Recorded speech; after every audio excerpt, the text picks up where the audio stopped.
Welcome to the Upshot, Multi-World Disc Golf's podcast about the latest in the disc golf world. I'm the publisher, Charlie Eisenhood. Joining me is Josh Mansfield. Happy Thursday, everybody. It's almost time for the MVP Open, one of the most hotly anticipated events on tour every single year. It means that fall is almost here. You know, we're going up to the Northeast. We're going to see some changing leaves maybe, although it's been hot here, to be honest. Really looking forward to this one. Josh, is this your favorite event? Yes, it is. It's not my favorite course. I have courses that I actually like better. Okay. But I think in terms of an event, yes. There's a close second, but I think Maple Hill takes it. What's your close second? GMC.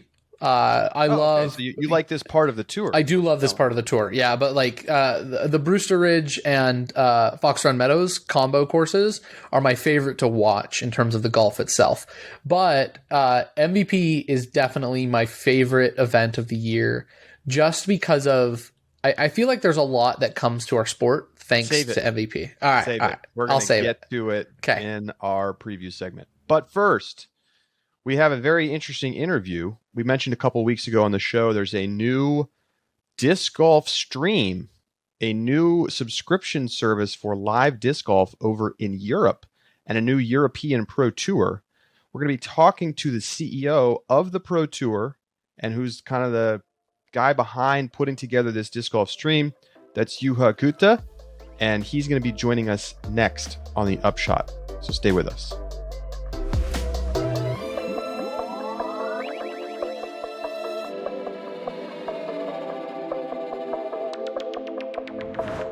The Upshot is presented by Pound Disc Golf, makers of the best bags in the sport.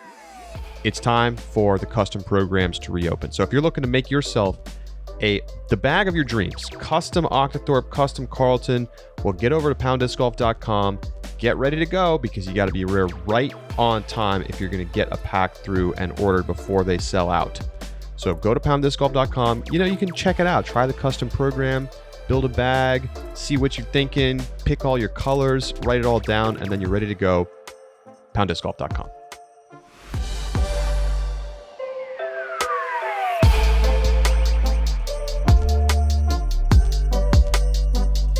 Joining us now on the Upshot from Finland is Juha Kytö, who is the CEO of the brand new European Pro Tour, as well as the founder of Natural Born Disc Golfer. Juha, welcome to the show. Thanks, Charlie, and thanks for having me on the show and have a little chat about our new project.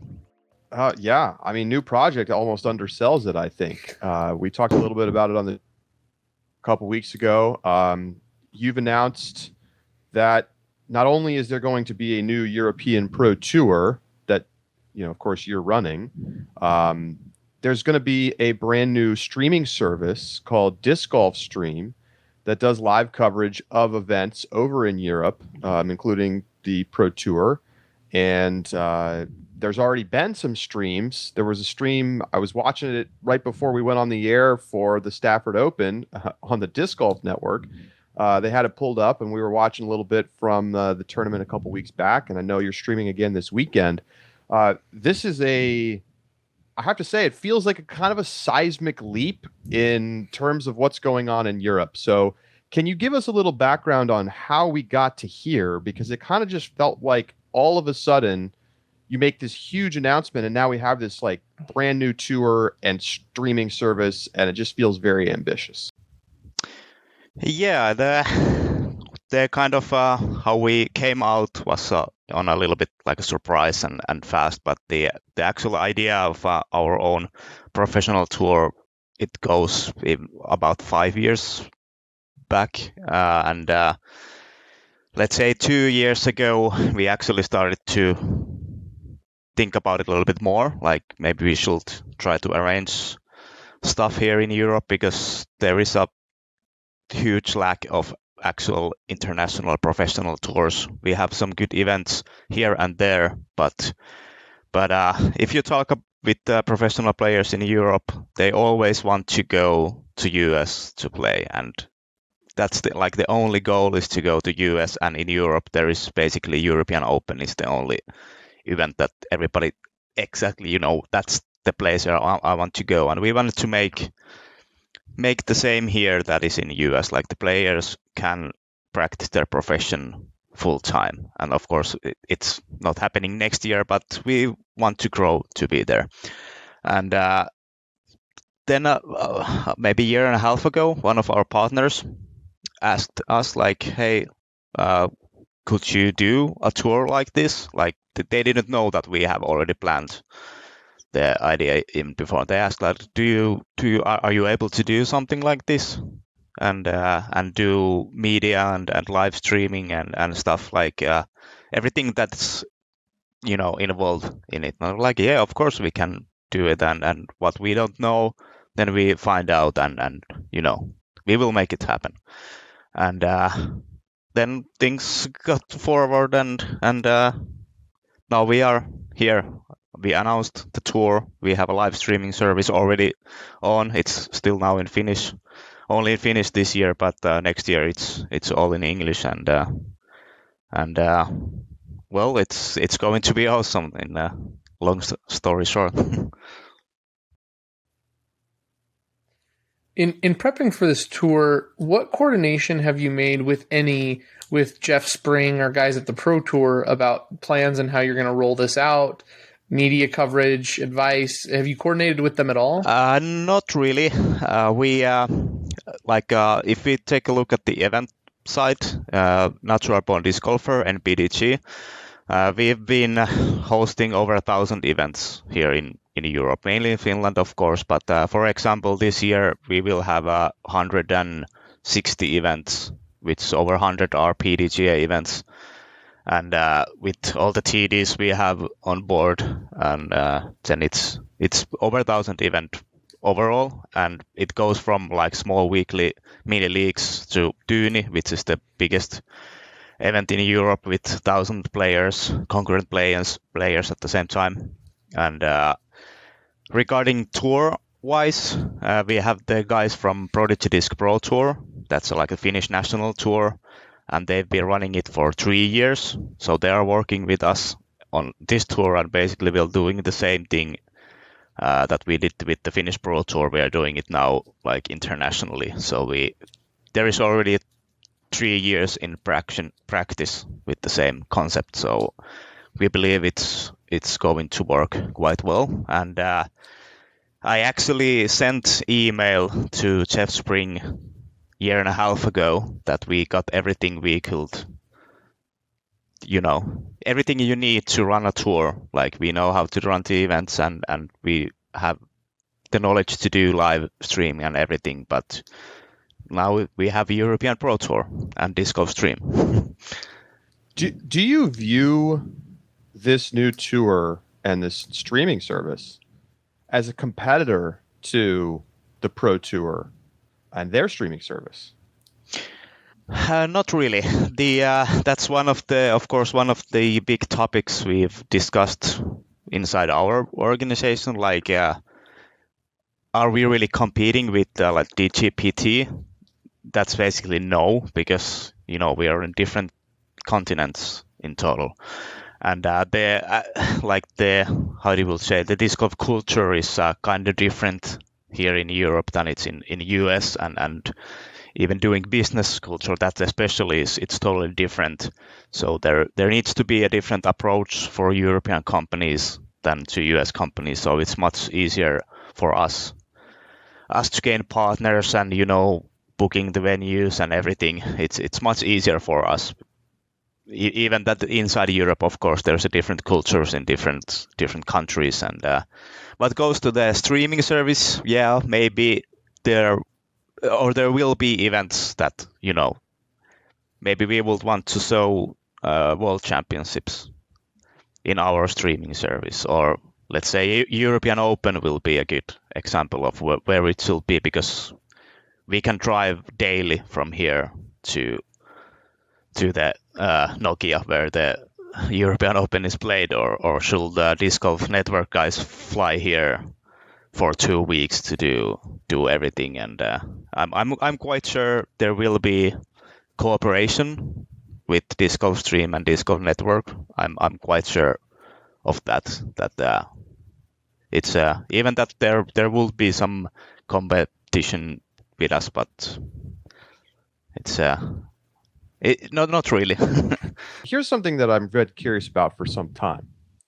Obviously, you have the Prodigy Disc Pro Tour, and it's nice, but I think it's, as a general rule, the progress in terms of payouts and professionalization of disc golf in Europe feels like it's well behind the United States, a decade, maybe more. And that's surprising to me because obviously there's more total disc golfers in North America, but particularly in Finland, you have such a high percentage of people who play and knowledge of the game and discs in grocery stores and everything else. I'm curious as to why there hasn't been more of a push and like really start to push payouts forward and really start to push things forward, because specifically in Finland, things are so well developed in terms of knowledge of the sport. It would seem like it almost feels like a professional sport in Finland. So I'm surprised it hasn't sort of gotten more traction as making it possible for professionals to play and really like earn a living. Yeah, that's a really good question, a really good point. And that's something we also want to progress more. And one of the big reasons for this kind of development is that that's a culture thing as well. U.S. culture is much more like everything can be commercial type of thing, and in especially in Finland there is a lot of like volunteer work and like how would you put it, like democracy is it's more democratic than it, and by that there it's been mostly like disc golfers have been living with their own money type of thing, like the players, they pay the entry fee and that's the prices we're giving out, and there hasn't been so many like active TDs or active organizers or businesses even that could actually seek the partners outside of the sport, that who could bring the money in for the events and for the players. But for the last 2 years, that's been changing a little bit, not just by us, but for the players themselves. They have active like social media accounts and they are able to sell themselves. Some players even have their own managers already, that if you want to book him onto video, then we need to email his manager and instead of the player itself. So it's coming there slowly, but it's coming.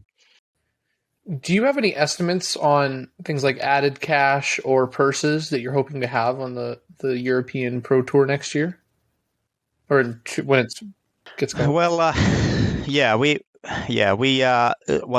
this point, what we promise to each event that is going to join the tour is that we will add minimum of 5,000 euros added cash, and that's about 6,000 USD, almost that. And some events might have even more, and that sounds less at this point, but it's 5,000 euros more than there has been since now. And for example, Tyyni, this year we had 10,000 euros added cash. Next year it will most likely be 15,000 or 20,000 euros, and it's starting to grow. But how we want to approach the thing is that first that we get the money in, we want to put it into media, so we can actually have something to sell to the partners. Like, why will they come in if we run a big event somewhere deep in the forest, in Finnish forest, and there are only 100 players playing there? Nobody wants to put money into that. But if we take cameras there, we do the live, we do post-production, then suddenly we have million people watching it. Then we can get the money from the partners. the sport. So first things first, and the media is one of the key factors when growing the tour and the events, of course. I know you have a background in media side of things. Streaming is difficult and expensive. How have you approached that? Are you outsourcing to like a media company that specializes in doing live production? Are you trying to build it all in-house like we've seen with the Disc Golf Pro Tour? And then, sort of as a secondary question, who's paying for this right now?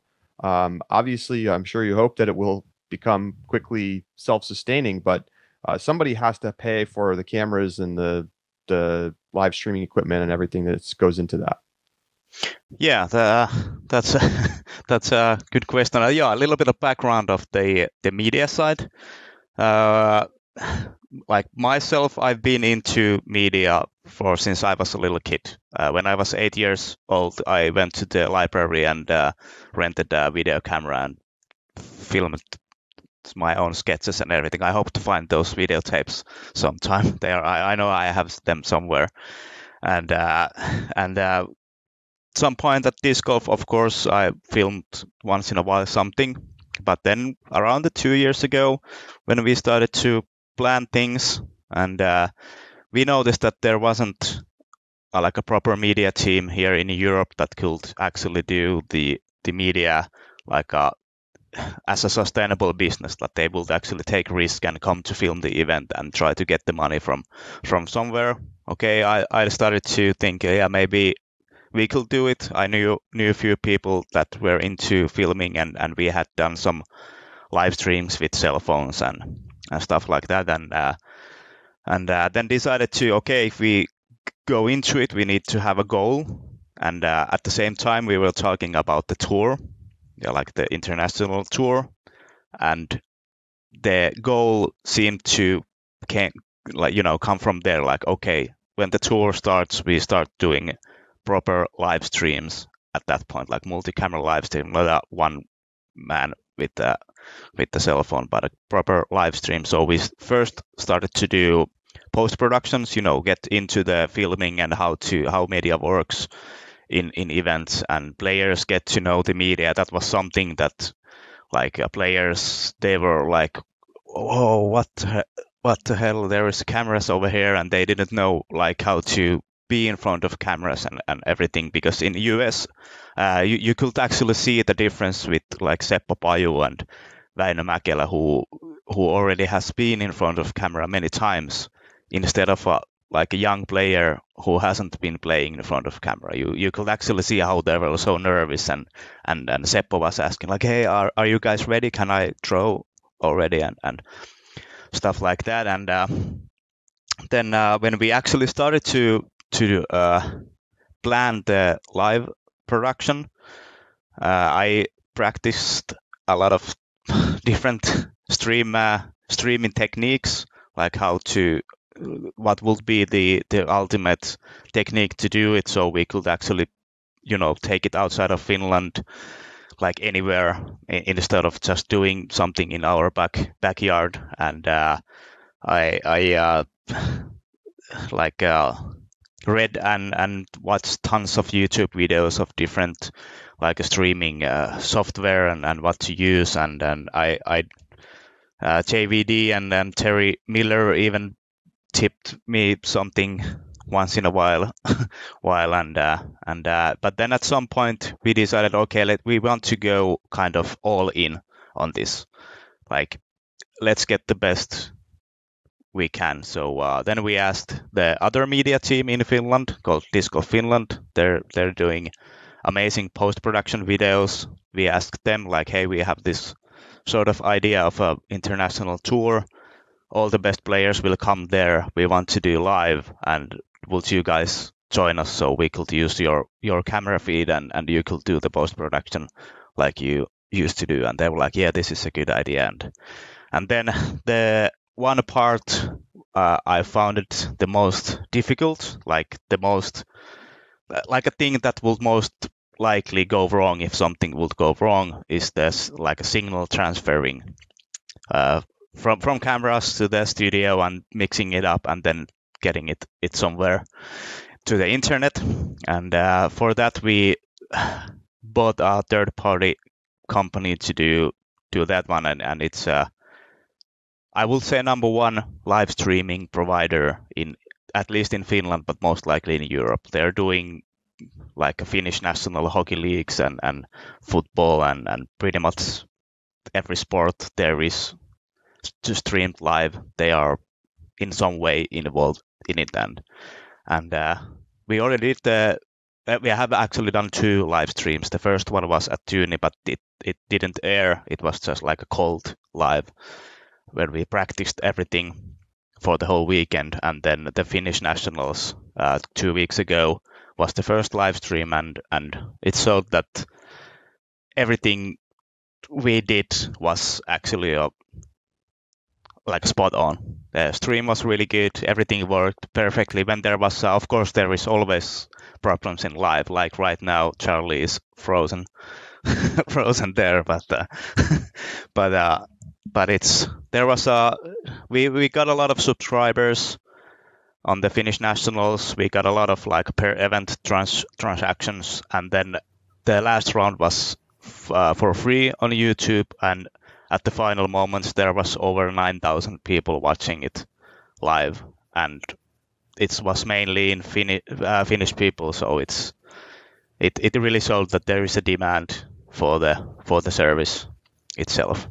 And like said, that the who pays for it was the other part of the question. Like right now, we are paying it. We have the cameras. We've gained money for the cameras and everything for the year and a half now, and that's what we put in. And there are some investors in who also have, like, we have the little bit of bank, that everything gets started.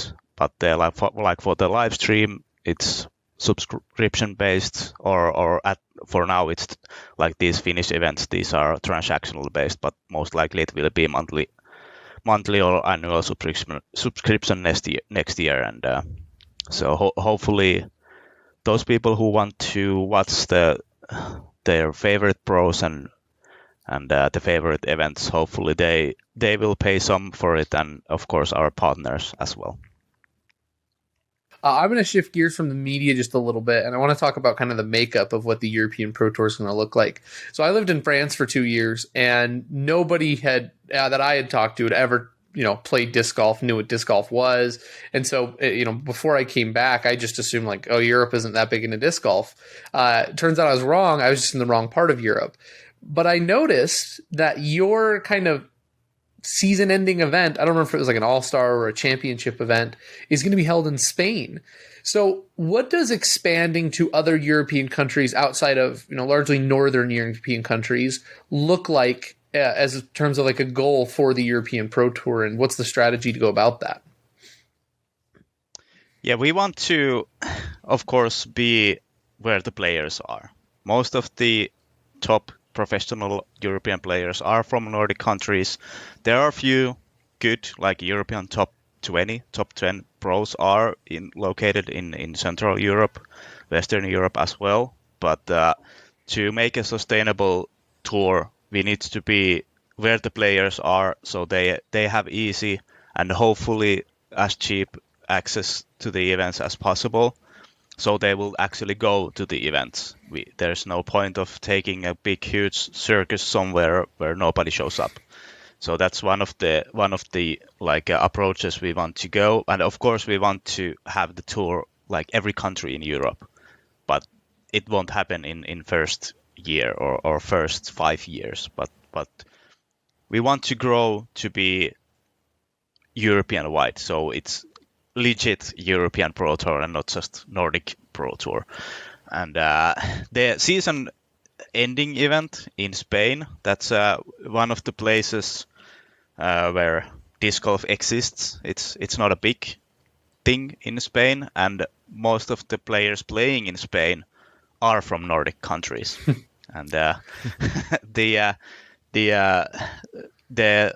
like a huge problem we have here, I'd say a problem, it's not even challenge, it's a problem, is that the season is not that long in Europe, because we're located a little bit northern than for US, for example, but especially Finland. We have 4, maybe 5 months of good disc golf season, but otherwise it's difficult. It's snow, it's cold, it's dark. We have sunlight of only 6 to 7 hours a day during the winter, so it's difficult. And but Spain, the location where we have the event it's close to Malaga. There's an international airport. There are even direct flights from US to there, and pretty much every big international airport in Europe they flight to Malaga, and it's Costa del Sol, the place that is called, and roughly translated, it's the sunny, like California is a sunshine state, or was it Florida or whatever, and then it's basically Florida of Europe, and it's summer there all year long, and then that will be, and there's the disc golf course there. There's actually 2 courses at the same place, and that's hosted by a Finnish entrepreneur, and it's a pay-to-play course in the mountains there, and we have some events there, I think 4 or 5, and the last time we had 120 players playing the event at November. At the same time in Finland it was just gray, dark, raining, and over there like, t-shirt and shorts and cold sangria and everything like that. And then of course when we plan the tour, we want to include that to extend the season a little bit. The course, it's maybe not at the level of being a like real championship course, but with some minor changes we can use it. And but also we didn't want to kind of start the season there, like the tour will start there. That was not maybe the best idea, and the like being the season final there was not really either the thing. And then we decided, okay, let's try to turn it out a little bit. It's kind of like a tour final, but it's not. It's an all-star event. You will get it's an invitational only. Players will get spots there from the EPT events, and we have the supporting tour like EPTX. It has if you look at the DGPT, it has Silver Series events. It's kind of the same thing. It's the events that are not quite EPT level, but almost there. And from those, the players can also win spots for the All-Star event. And we will also at least try to bring some US pros to play there. And that's why the event is in November, when the US season is also over. Like the DGPT is over, US DGC is over, like everything is played. So we could bring in, we have some good partners who wants to bring their US pros to Europe to play. And we already got questions about, hey, that Spanish event sounds really interesting. I would want to come there. Like how could I come? One of the US media teams reached out for me, like, could we do something there? Like, I want to have our winter holiday there. Like, yeah, we can try to arrange something out. Like, it's hopefully going to be like common thing for both European and US disc golf. Well, Juha, if you need the Upshot doing live podcasts every evening, I don't know if Charlie and I would be opposed to going to Spain in November. Yeah. On location. Yeah. So while I was away, you were talking about the fact that you had 9,000 concurrent viewers on your stream a couple weeks ago. Is that a number? Was that surprising on the upside? Did you expect to get more viewers than that? To me, it seems like a lot for a tournament that was being broadcast in Finnish, pretty much to obviously a Finnish audience. And that number compares pretty favorably with coverage that you would see of a non-major championship tournament in the United States. So how was that compared to your expectations, and does that change anything about the way you think about, what DiscGolfStream could be? Yeah, the numbers it was a positive surprise. We knew that there going to be like few thousand for the free live stream, and like we also streamed the last round for free, and Right. but like getting that close to 10,000 at the same time, it was like at the start there was maybe 2,000 concurrent viewers, and that was also like, okay, yeah, it's quite good, and it was just rising and rising and rising, and when the ladies were finishing their round, it was over 6,000. We were still like, what's happening right now over here, and well, like of course that was the free stream. We got some subscribers, and the first events were transactional events, and we got some good sales. I would say good sales. It still wasn't like a positive at the end, but it's good numbers and more than we expected. And taking in note that nobody actually knew what the live stream was going to be, and like on your podcast a few weeks ago, I think it was Charlie said like, yeah, if they have 2 cameras, then it's already a good thing, and I was like, yeah, that's really good. Yeah, we had 5 moving cameras on the field, and then 1 with the commentary team, and then we have 4 men working like behind the screen doing the scoreboards, doing because we had all the replays and the drone flyovers and everything, like you said, then like a week ago, something like that. Because there was everything. There was everything. I sold you short. Yeah. I sold you short. Yeah. Well, I mean, you have to understand, like, literally, there's been almost nothing coming out of Europe. And for it to go to basically like, oh, guess what? We now have Disc Golf Pro Tour Europe with a whole streaming platform that's going to rival what you see on Disc Golf Network. I mean, I just didn't anticipate that. Yeah. So, and it's because the U.S. did start with cell phones. Right. Yeah, it's something we also got a lot of, because pretty much the feedback has been merely positive. Like there hasn't been many. We had, of course, some problems. Even at some point, like we lost every camera connection to the course, and we were like at the studio, like, what? Everything is just black. And then the commentary team they keep on blabbing with their Sams. Nobody knew what was going on, but nobody knew what to expect, like except from us. We knew what we are going to do, and we kept it as a secret as long as possible, because we wanted to make it like a bang when we come in. Like, this is it. This is the thing now here in Europe, and then the feedback has been that. And there was even a lot of feedback about DiscGolfStream being even better than DiscGolf Network is, because we did some things we did better than DiscGolf Network is currently doing. Of course, we had some things that weren't that good. For example, the score graphics, we have some technical limitations on those, but those will be fixed for next year. That's for sure. But it shows when we have a little bit more people on the a backside doing stuff than Disc Golf Network has. I'm going to have to sit down and do a full review, DGN versus DGS. Yeah. And when if you take a note and when DGN started, we're far from there. And that was also something we wanted to avoid, because obviously when Disc Golf Network started, there wasn't much to compare with. Disc Golf Planet was at some point. Smashbox still existed then. Well, exists still, but now of course they're doing everything with Disc Golf Network. But still there wasn't much to compare with.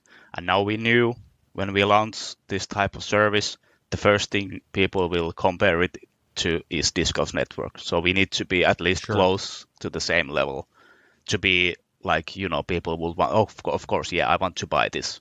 We need to be close to the level of DGN. How are sales so far for your subscription, which is a little bit, or even in some cases, a lot more expensive than DGN? Basically it's a lot more expensive. You could say we don't have that many events. I think like the annual subscription is a little bit cheaper, but we have currently only 7 events on the schedule. Hopefully we can agree on more, a little bit. Like should be within 2 months. We should, if the sales are still at the level as they are now, then we should be able to put some more events to the mix. And right now we have more sales than we expected. We have more subscriptions than we expected, and so far it's looking good, I will say. And of course, one of the reasons why it's a little bit more expensive is that we have much more people working on the background.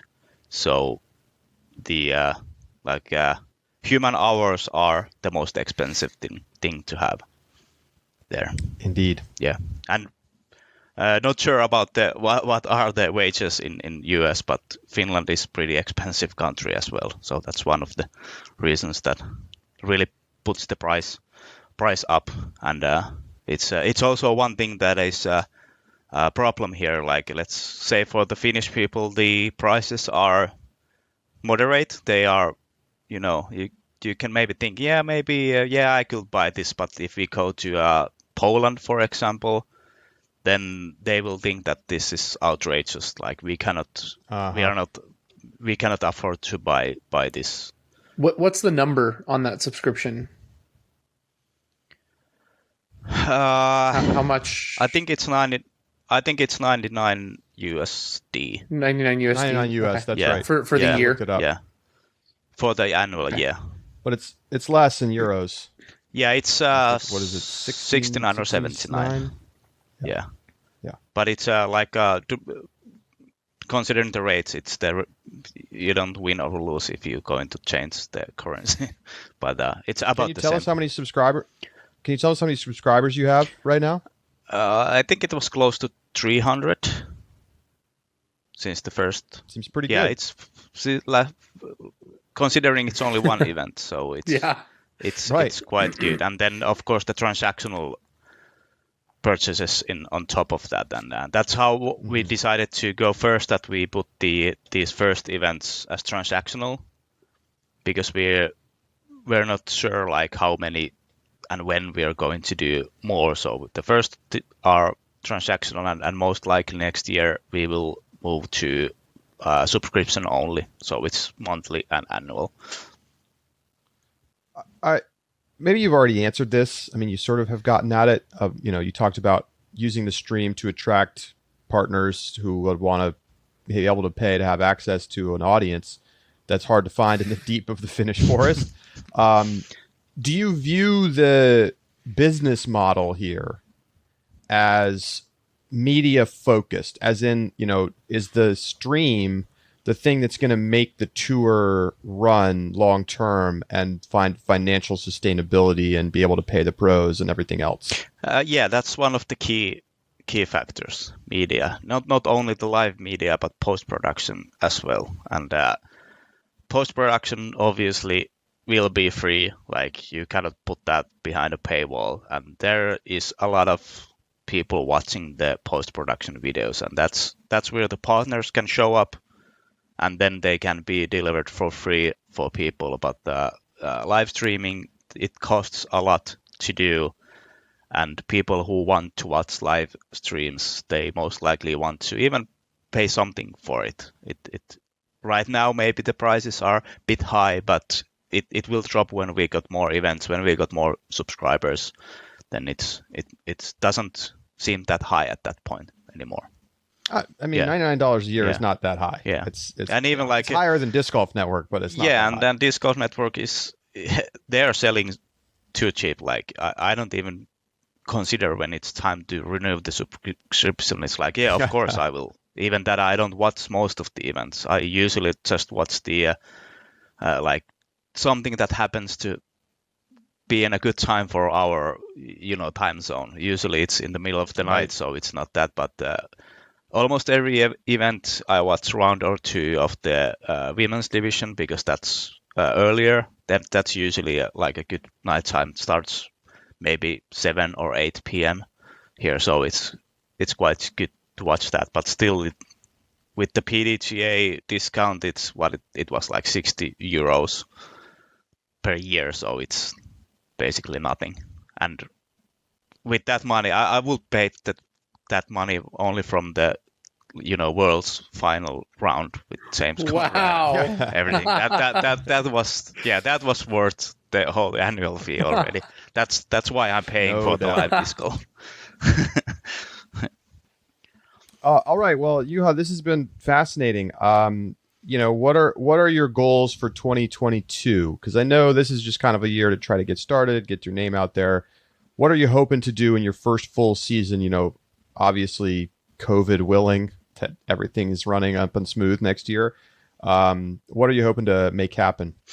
Well, of course, we want to get the product out there that we exist. The DiscGolfStream that exists. Hopefully, we can add other tournaments to the DiscGolfStream than only our own EPT events. And regarding the tour, we want to have a good season. Hopefully, COVID doesn't affect that so much. We already have some really good events in the tour. I would love to give news about what we are planning on behind the scenes here, because we have been doing some really good negotiations and plans, and I'm traveling abroad next week to go do some planning for our new events that I know whole Europe and US will love.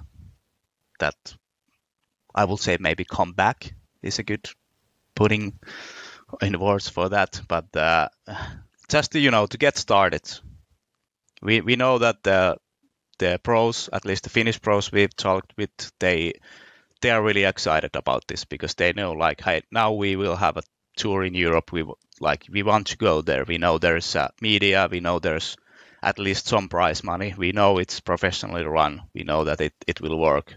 They have seen what we've done for the past years, and they trust the product we are doing, and that's what we also want to provide. All right. Well, Juha Kytö with us here on the Upshot. Thank you so much, and we'll be watching. Thank you, Charlie and Josh. All right, we're going to be right back. Stay with us.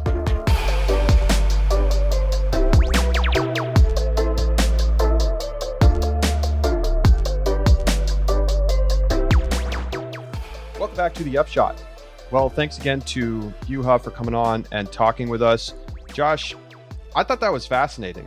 And I think this entire, I almost want to call it an experiment, kind of trying to go all in and develop a European professional scene that can start to rival what's going on in the US is very interesting. And I think what's also interesting is that other sports we've seen in terms of professional sports, we have basketball, football, baseball. I mean, those are sports that are very American centric. And I think disc golf is right now as well to an extent.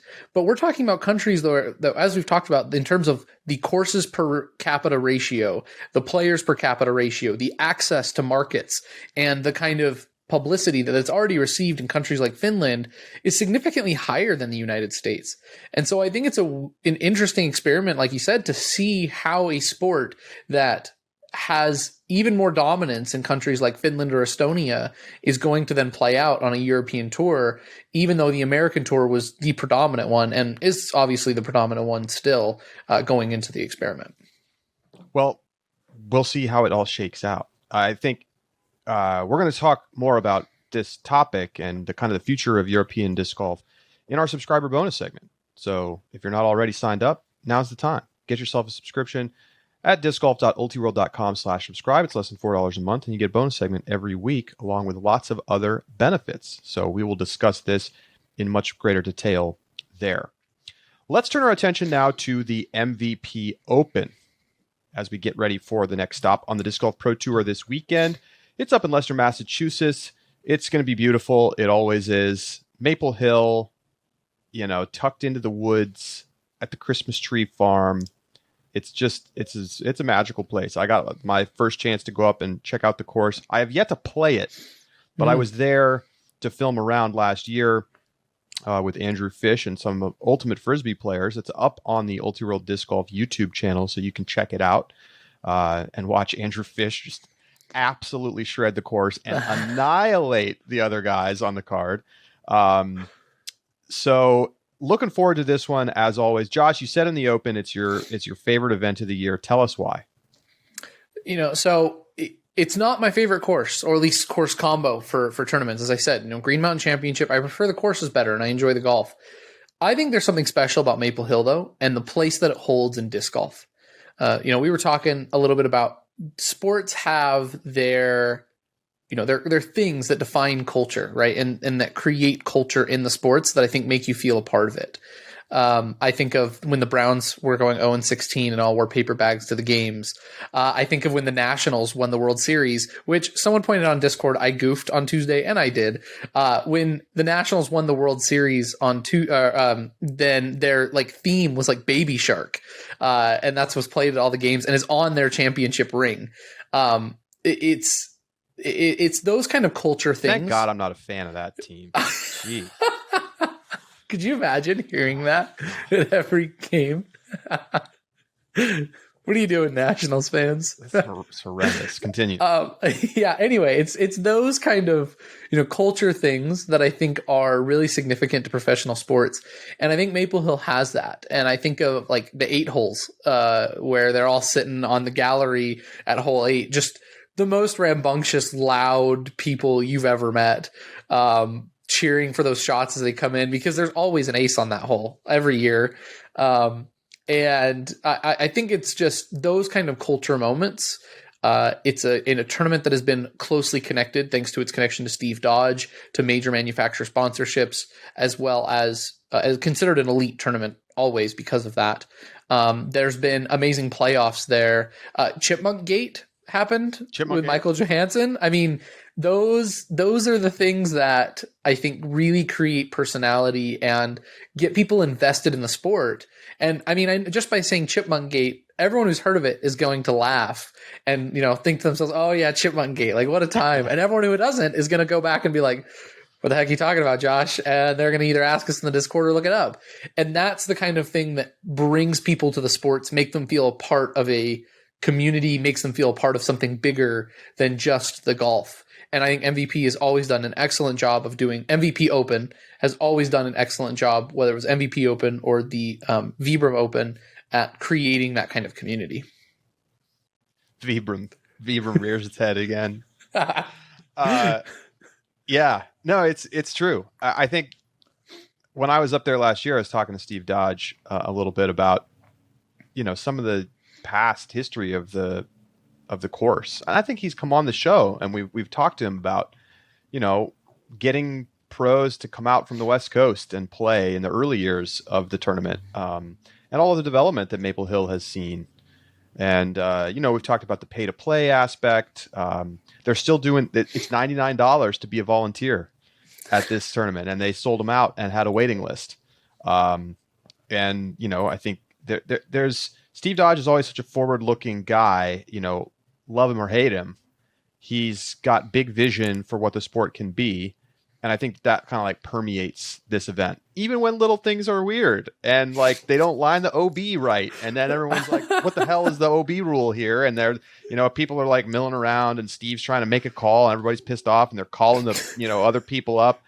I mean, it's just it's part of the charm.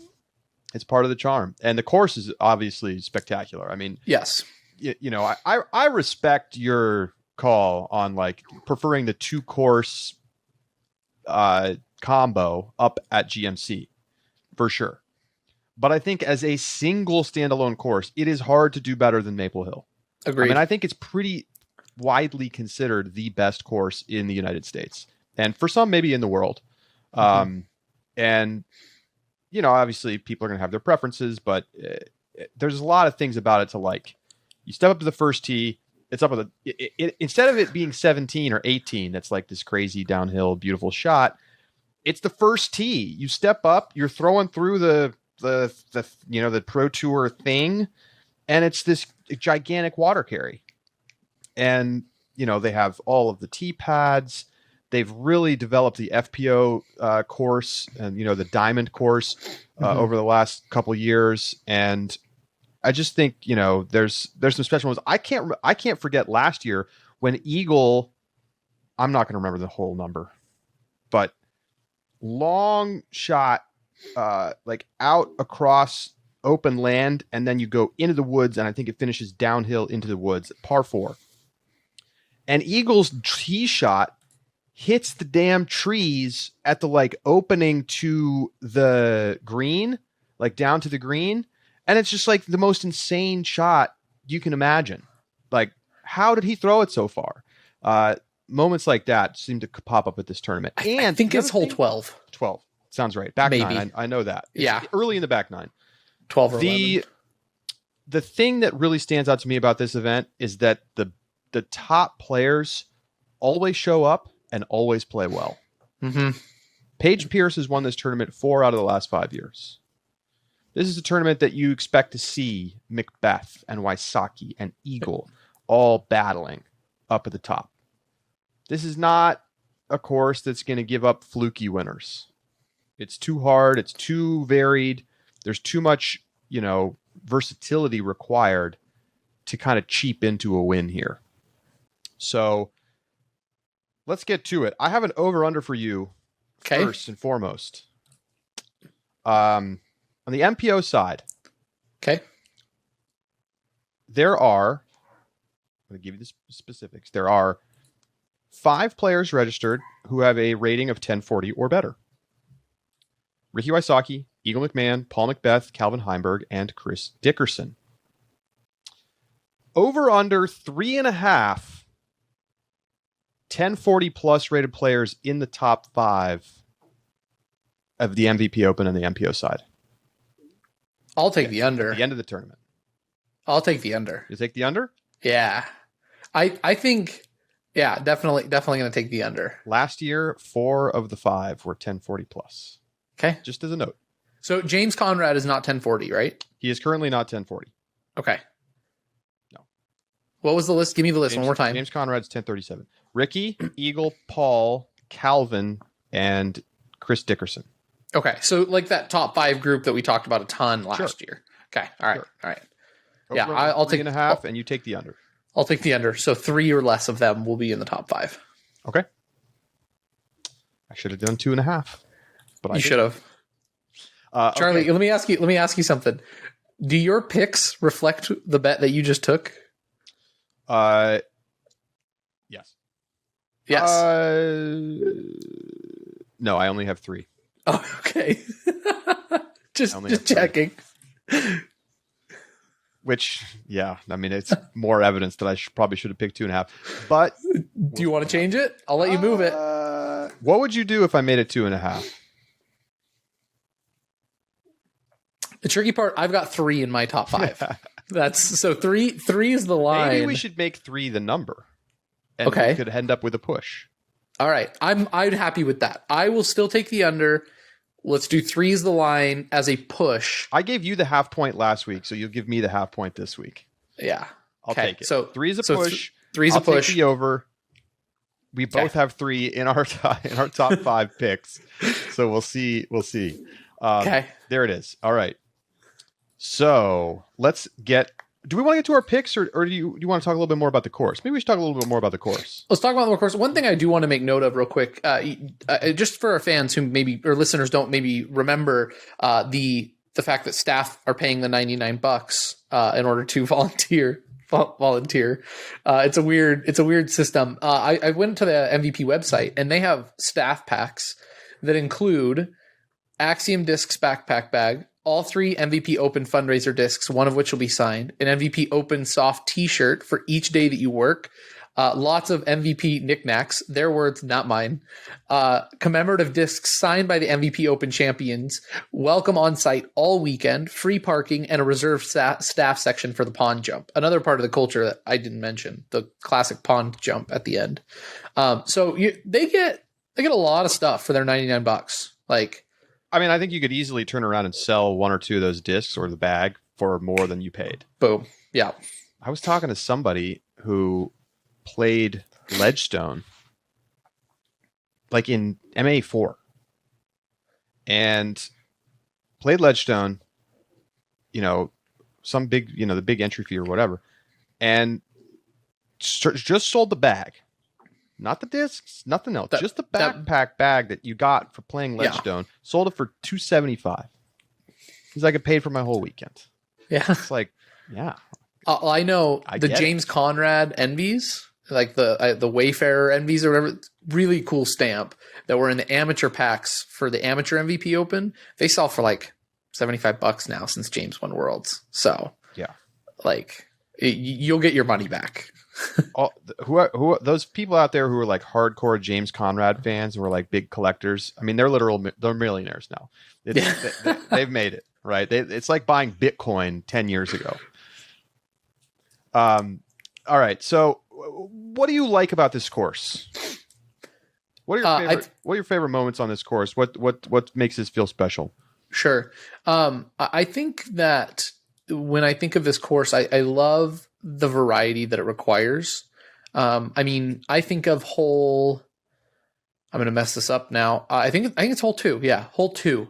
It's the one that's got the wall along the right side. Yep. You got the Grover trees and the kind of ravine on the left, and it's slightly uphill all the way. I have seen people throw backhand, hyzer flips, just hyzers where they go through the woods, forehand flip ups, and rollers all on that hole. Yeah. Like every single shot you've seen on that hole. I think that's something that I really appreciate, is that some of the holes have that variety in terms of how you want to approach it. On hole 1, for example, the way that the players then approach the green after the water carry drive, slightly dependent on whether or not you're in the Christmas trees, but you've got flicks, you've got backhand turnovers, every hole feels like it has some variety and some options to how you're going to play it. And I really appreciate that. And that variety spills over to the point that you have, like it feels like it challenges a lot of skills.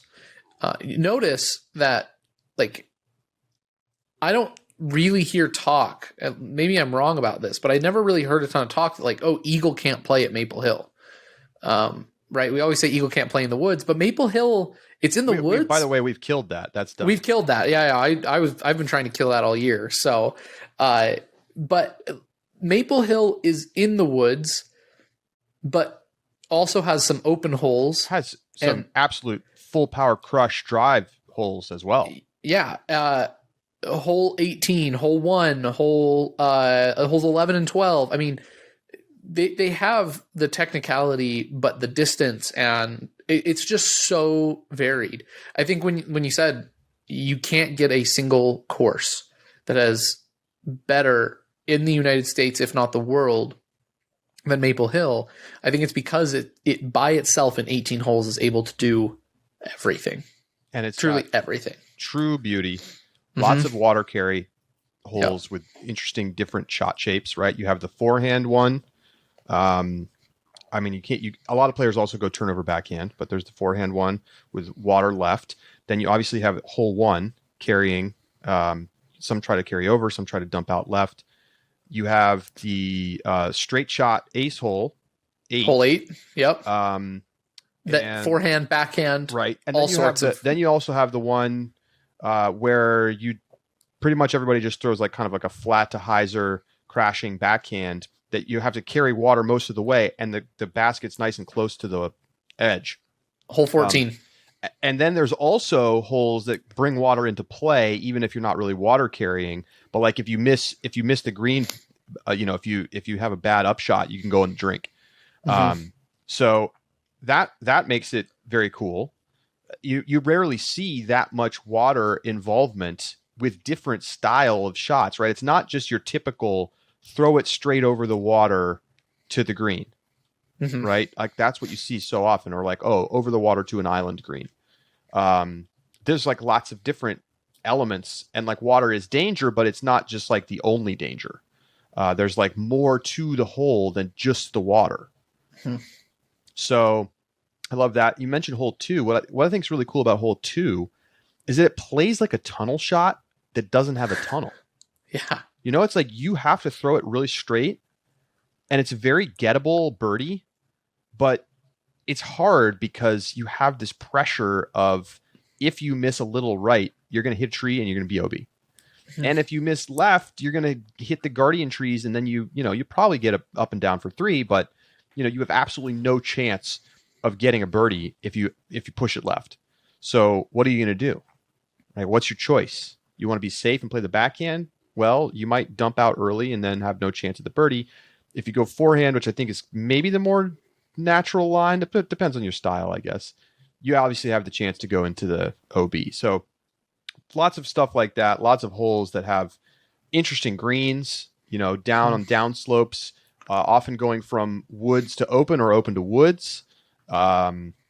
It's just, yeah, it's great. And they've continued to iterate on the course and make it better. So, well, and the other big thing about it is like, I think all the time about like iconic shots that you've seen and holes that are just played crazy well. And when I went through the caddy book before this show, I was like, oh yeah, that hole's on Maple Hill. Oh yeah, that hole's on Maple Hill too. Like each of the holes stand alone could be a feature hole on almost any other course. Like take any of those 18 holes, stick them on most courses, just stick one on there, and you're like, that hole is like the feature hole of this course. And like Maple Hill has arguably 18 feature holes.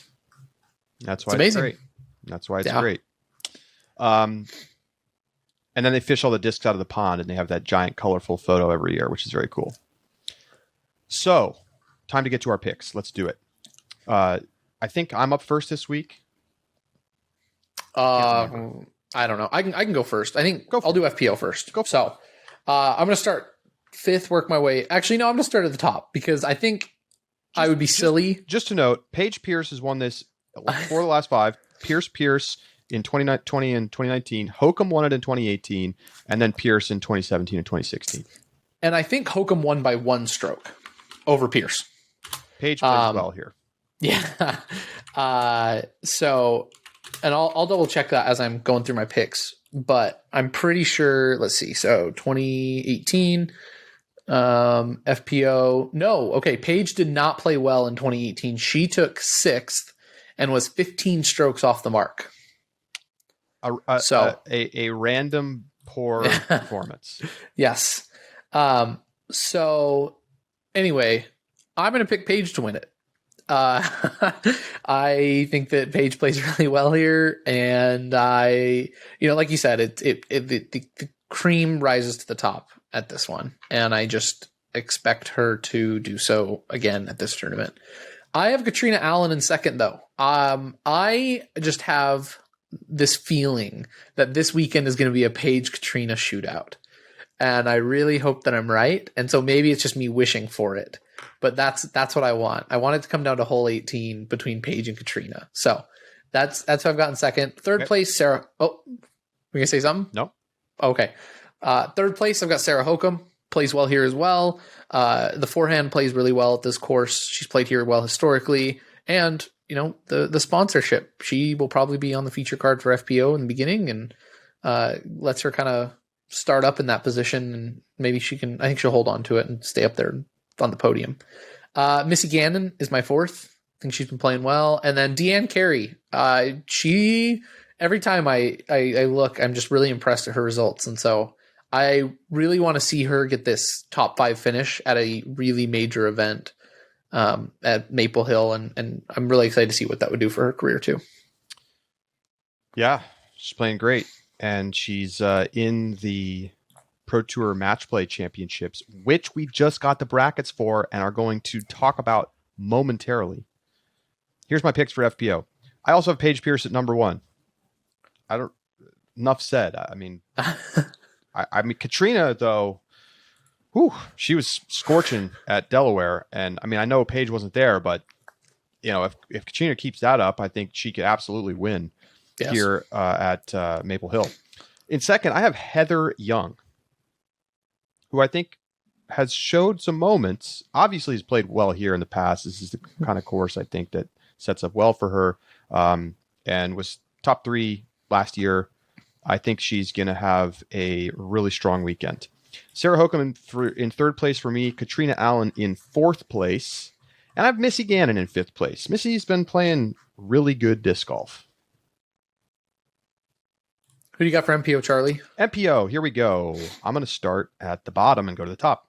In number 5, I have Andrew Marweed, who is like my sneak attack pick right now and just keeps cashing in on top 5s. Keep it up, my man. One more top 5, he's coming on the show. Simple as that. Put it out there. I'd love to have him on the show anyway, but like that's the thing. It's the first call I'll make Sunday night. Calvin Heimberg in fourth. I keep keeping him out of the top 5, and I keep getting burned, so I'm not going to make that mistake again. I've got Paul Macbeth in third place, which, he's got back-to-back wins here. Maybe that's too low, but I'm just going with people who I think are playing a little better right now. Number 2, Kyle Klein. Are we looking at a top 5 player in the world right now in Kyle Klein? This was his breakout tournament last year. And tell me he's not playing amazing disc golf right now. The guy looks like very much the real deal. Yeah, and absolutely. He's going to have confidence out at Maple Hill. In first, I've got Ricky Wysocki. I think Rick is ready to come out here and get a dub. He won it in 2017, and he's been playing well, if not to his absolute peak.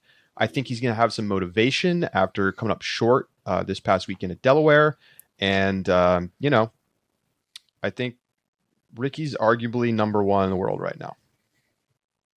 No Conor O'Reilly in your top 5?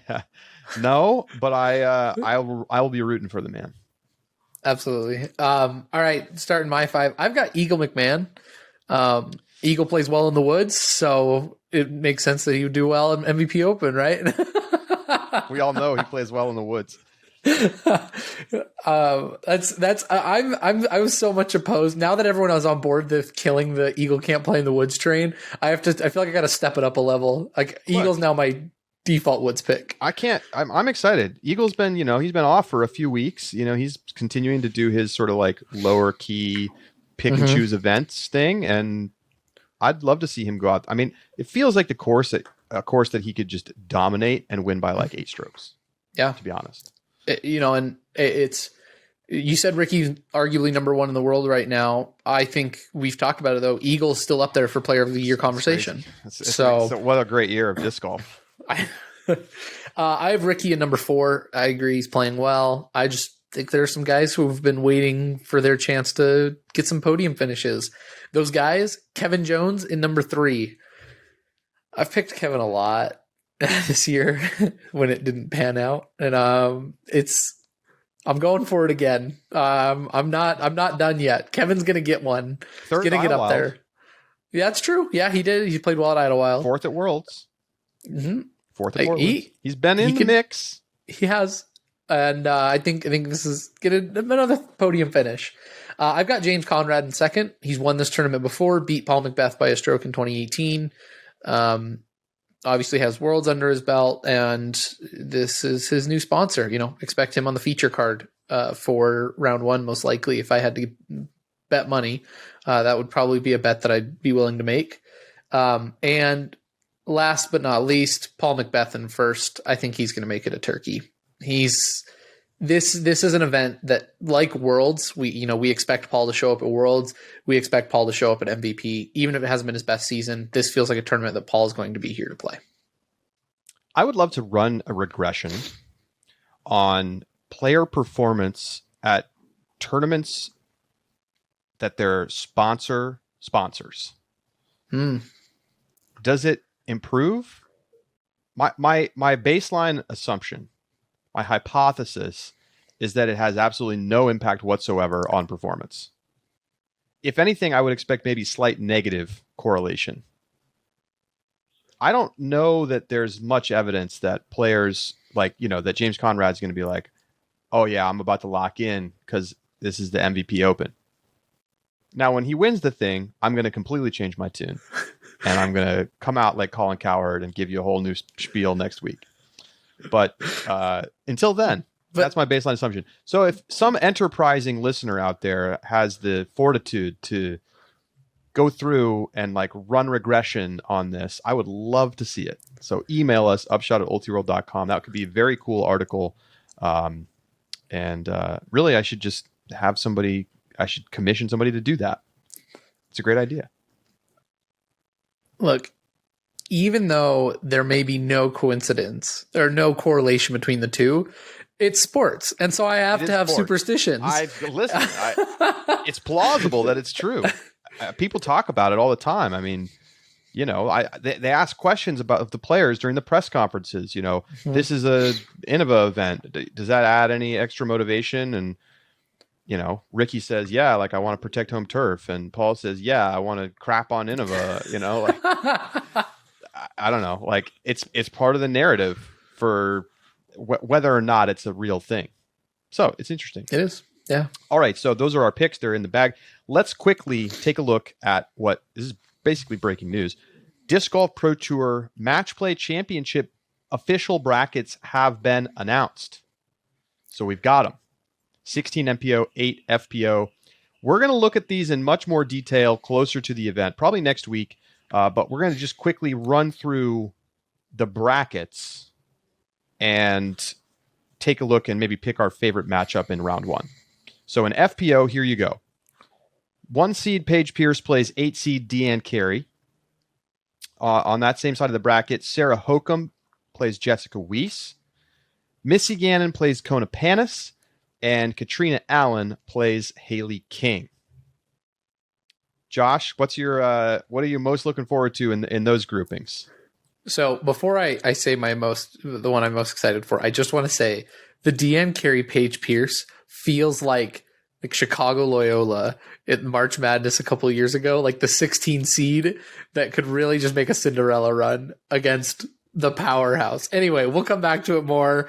I just could not help thinking about it. Katrina Allen, Haley King, I think, is going to be a showstopper. Hard to argue with that. I'm curious to see how players treat this event. Are they going to be like yucking it up and having kind of like loose, it doesn't matter that much kind of vibe? Or is it going to get like kind of prickly? Have they announced payouts yet?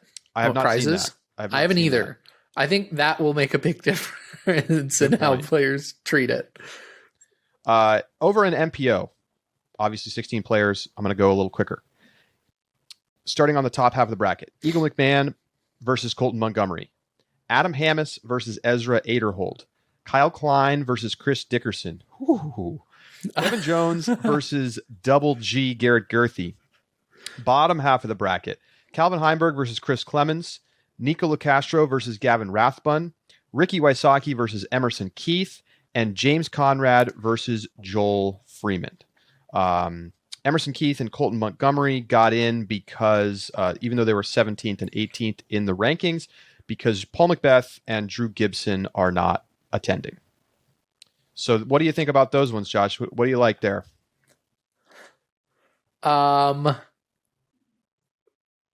excited for the Adam Hammis Ezra Aderhold matchup. That'll be a good one. I think that's going to be. I mean, they're Discraft on 8 and 9 Prime. Yeah, the two young guys with what feel like very different styles, right? Adam, who's the putter with got a great forehand and just feels control, and Ezra, who's just like going to cut through the trees and by cutting them down with the disc. I think it'll be exciting. I think Kevin Jones versus Double G is one that stands out to me. Looking forward to that one. And Klein versus Dickerson. The Klein Dickerson one. I feel like that feels like it's surprising. It's the 4. Is that the 4-11 matchup? No, 13. 4-13. I think it's because Chris Dickerson hasn't played. Skips a bunch of the tour events, but really, that feels like a 4-5 matchup. That feels like that feels like a quarterfinal, not a I don't know what to call it, pre-quarter. a round 1 matchup. So here's a question for you, Charlie, real Yeah. fast. Actually, no, I'm going to save it. I have a really interesting thought about how this should be done moving forward. All right. But I do want to say, I am giddy for this event. Like, we've talked about it. People have mentioned it. Gavin Rathbun was like, yeah, I really want to make it in. Like, just, we've talked about it. And like, now that I've got the bracket and I'm looking at what I get to watch, I cannot wait. I'm stoked. It's going to be fun. So more to come. Obviously, we'll have a full preview show on it, but we're also going to kind of look at the bracket in a little more detail, probably next week. So look forward to doing that. Thank you so much for tuning in, everybody. Again, our subscriber bonus segment, we talk a little bit more about the potential future of European professional disc golf and the new live streaming venture, the new European Pro Tour. And we look forward to talking with you next week as we break down everything that happens at the MVP Open and we get ready for the Green Mountain Championships. For Josh Mansfield, I'm Charlie Eisenhood saying so long, and we'll talk to you Tuesday.